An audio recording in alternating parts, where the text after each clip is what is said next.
बेंगलोर, मैसूर, कर्नाटक मेरे लिए वो जगह है जहाँ पर मैं बड़ा हुआ, पढ़ा, सीखा और बहुत अच्छे अनुभव मिले। और उसका परिणाम ये हुआ कि आज हम लोग राजनीति में जो समझ रखते हैं वो मैसूर, कर्नाटक इसलिए है क्योंकि यहाँ पर 12th के बाद जो पढ़ाई हुई, जो ग्रूमिंग हुई, जो नॉलेज मिली, उसका लाभ मुझे आज भी मिल रहा है। क्योंकि ये स्टार्टअप का हब है बेंगलोर। एक ज़माना था कि हमारे साथ जितने भी बच्चे पढ़ते थे वो सॉफ्टवेयर इंजीनियर, बाहर जाने का सिलसिला, भारत से बाहर जाना, या उस समय ग्रो हो रहा था ये सेक्टर। तो आज जब हम लोग यहाँ आए हैं, हालांकि कल हम और आप सब लोग मिलेंगे भी, स्टार्टअप को लेकर के विजन इंडिया, नियो इंडिया, उस दिशा में कैसे आगे बढ़ें, इसलिए बेंगलोर से अच्छी जगह और कोई नहीं हो सकती थी। इसलिए शुरुआत की है बेंगलोर में, और कल जब यूपी में सरकार बने तो उस दिशा में हम लोग काम करें। उम्मीद है सर कल सरकार बनेगी, क्योंकि बिहार के इलेक्शन के बाद नहीं, लगता है रीजनल पार्टीज के जो उम्मीद है वो हार चुकी है शायद। नहीं, देखिए, आरजेडी आपके दोस्त पार्टी है, साथ में कांग्रेस है, आप सारे अलायंस है। बिहार के इलेक्शन आपको कहीं लगता है कि रीजनल पार्टीज के बड़ा ठोस है?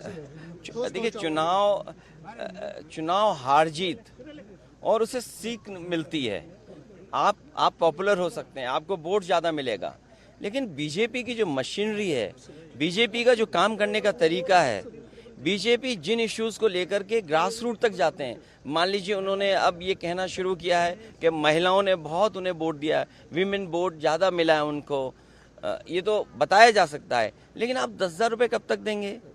आप सम्मान का जीवन नहीं देना चाहते हैं। अच्छा, उन महिलाओं को आप 10,000 दे रहे हो जिनके पति, परिवार के लोग एक साथ नहीं रह सकते हैं। देखिए, दुख की बात यह है कि बिहार, यूपी वो स्टेट है जहाँ के सबसे ज़्यादा लोग बाहर जाते हैं, वो अपने परिवार को छोड़ के जाते हैं। परिवार के साथ परिवार की तरह रहें, उसके लिए सरकार काम नहीं कर रही है। बस 10,000 रुपये दे करके वोट ले लिया, बाद में जैसे और स्टेटों में इन्होंने किया है कि नंबर्स कम कर देना है, बाद में नियम बना देंगे, रूल्स बना देंगे, बाद में पता लगा कि उतनी हमारी माता बहनों को मदद नहीं मिल रही। सेम महाराष्ट्र में और किसी स्टेट में इसी तरह का काम होता है। आप कैसे रीड करते हैं सर, क्योंकि काफी सालों से आप पॉलिटिक्स को देखते जा रहे हैं, बीजेपी का इस बेहतरीन विन कहा जा रहा है उनके तरफ से, इंडिया का बेहतरीन विन जेडीयू को, आप कैसे देखते हैं सर? नहीं, इतना सीट जीते हैं, 202 डबल सेंचुरी, हजम नहीं हो रहा। I am not able to understand कि भाई ये रिजल्ट कैसे, अगर 202 आ सकते हैं तो जिस स्टेट में ज़्यादा सीटें हैं, तो अगर 70%, 80% सीटें कोई पॉलिटिकल पार्टी जीत सकती है, तो दूसरी पॉलिटिकल पार्टी भी 90% लोगों के साथ काम करके, 90% लोगों के साथ काम करके, मैं समझता हूँ उनसे बेहतर परफॉर्म कर सकते हैं। क्योंकि अगर ये बेंचमार्क है तो इस बेंचमार्क को तो क्रॉस करना ही करना है हमें। लेकिन सर, जिस तरह से, ये एक लास्ट क्वेश्चन सर, आप इस इलेक्शन से क्या सबक सीख सकते हैं, या टीएमसी हो, जेडीयू हो, आप मेनली आरजेडी हो, या आपके एसपी हो, एसपी तो बड़ी तगड़ी पार्टी है यूपी में, क्या एक सबक है कि किस दिशा में जाना चाहिए नेक्स्ट इलेक्शन में? यूपी में हम लोगों ने हार से ही सीखा है, और हार से ही सीखने का मौका मिलता है। जब आप बिल्कुल नीचे पहुंच जाते हैं तब आपको लगता है कि वो ऊंचाई पर कैसे पहुंचे हैं। हम हारे थे, मुझे याद है, हमें 5 सीट मिली थी, मैं सरकार नहीं बना पाया, और उसके बाद डबल इंजन, उन दोनों डबल इंजनों को हमने हराया, और ऐसी ऐसी सीटें वो हारे हैं, अभी भी शायद वो कल्पना नहीं कर सकते। अभी बिहार की जीत यूपी की जीत को बराबरी नहीं कर सकता। यूपी की जीत अलग जीत है, बिहार की जीत अलग जीत है। आप बिहार जीत सकते हैं, लेकिन यूपी की जो हार हुई है उसको अभी हार में जीत में बदलने में समय है।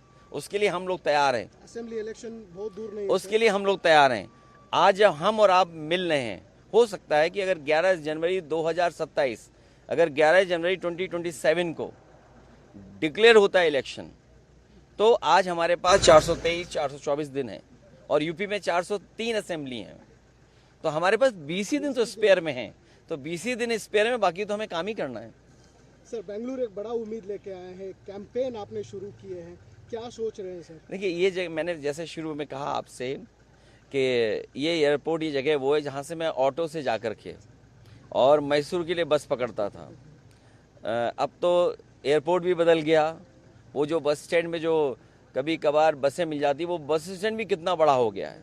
बेंगलोर में वहाँ पहुँचने पर 45 मिनट लगते थे, आज शायद ज़्यादा समय लगेगा। पीएम एक बात बोले हैं सर कि ये रीजनल पार्टी से, कांग्रेस से, ये इन फाइटिंग से डर रही है, ये खुद टूटने वाली पार्टी से टूट भी सकती है। आप क्या कहेंगे सर इसको? उसमें इतना ही कहना है कि वो हमारे यूपी में एक मुख्यमंत्री हैं, 2 मुख्यमंत्री वो हैं जो हटाना चाहते हैं मुख्यमंत्री को।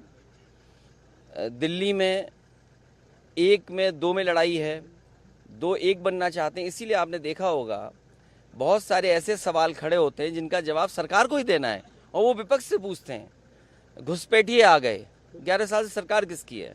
घुसपैठिए आए तो उन्हीं की सरकार में आए होंगे, तो कम से कम उन्हें ये बताना चाहिए कि 2014 से पहले कितने घुसपैठिए आए और 2014 के बाद आज तक कितने घुसपैठिए आए। अगर उनके पास संख्या नहीं है, इसका मतलब ये है कि वो आपस में एक दूसरे को नीचा दिखाना चाहते हैं। Thank you so much.